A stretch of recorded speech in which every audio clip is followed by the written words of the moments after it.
मैं जयपुर की जनता से अपील करता हूं कि नगर निगम में कांग्रेस के उम्मीदवारों को जिताएं। हम आपको विश्वास दिलाते हैं कि अगर जयपुर में नगर निगम का बोर्ड बना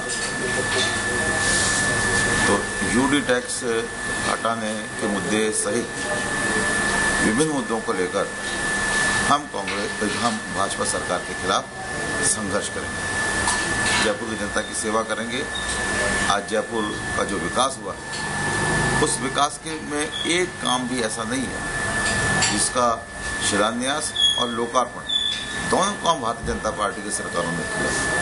या तो लोकार्पण कांग्रेस ने किया होगा या शिलान्यास कांग्रेस ने किया होगा या दोनों काम कांग्रेस की सरकारों ने किया होगा। आज जब एलिवेटेड रोड पर जाते हैं, मेट्रो की तरफ देखते हैं तो अशोक गहलोत जिंदाबाद के नारे लगाते हैं लोग। मुझे लोगों ने आकर कहा कि अशोक गहलोत जिंदाबाद, हम एलिवेटेड रोड पर लग रहा है। ऐसा लगता है जब इस इलाके में निकलते हैं और जयपुर के दूसरे विभिन्न इलाकों में जहां बहुत बड़े बड़े डेवलपमेंट के काम हुए हैं, लगता नहीं है कि हम जयपुर में, ऐसा लगता है कि हम किसी विश्व स्तरीय जो विकसित शहर है उसमें हम लोग रह रहे हैं। ये सारा का सारा विकास, चाहे मैंने जैसे कहा मेट्रो हो, एलिवेटेड रोड हो, घाटी होने की टनल हो, चाहे अंडरपास हो, चाहे ओवरब्रिज हो, चाहे सड़कों का विकास हो, कुल मिला के मैं ये कह सकता हूँ कि जिस तरीके से कांग्रेस की सरकार ने काम किया है, मुख्यमंत्री जी ने काम किया है, अशोक गहलोत हमारे मुख्यमंत्री जी ने काम किया है, ये इन सब ने मिलाकर जयपुर के विकास को एक नई गति दी है।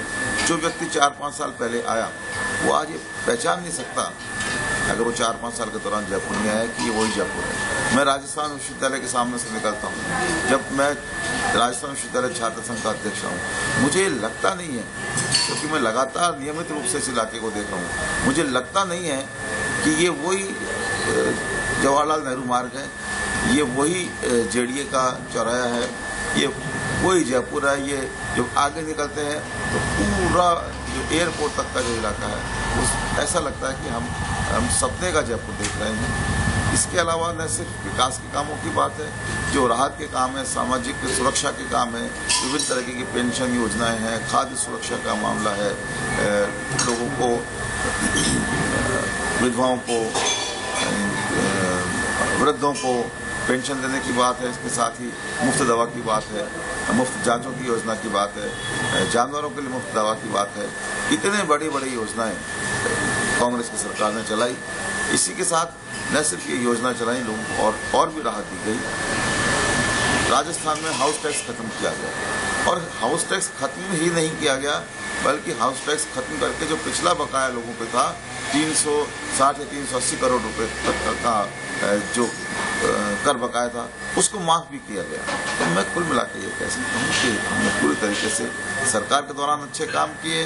नगर निगम में हमारी मेयर बनी, उस दौरान हमने अच्छे काम करने की कोशिश की, कुछ अच्छे काम किए भी, लेकिन भारतीय जनता पार्टी का बोर्ड होने के कारण से जिस तरीके से भाजपा के पार्षदों ने हर चीज में अड़ंग अड़ाया, बोर्ड ऐसा लग रहा था कि बोर्ड का काम ये है कि हम कैसे विकास के कामों को जयपुर में होने से रोकें। तो हमने फिर भी उसके बाद प्रयास किया। कुल मिलाकर मैं ये कह सकता हूँ कि हमने अपनी जिम्मेदारी का निर्वहन करने की कोशिश की है। चुनाव परिणाम जो भी रहे हों उससे उसका हमें दुख तो है, लेकिन उससे हम निराश नहीं है। हम और जनता की सेवा करेंगे, किसी भी प्रकार के सेवा कार्यों में कमी नहीं आने देंगे।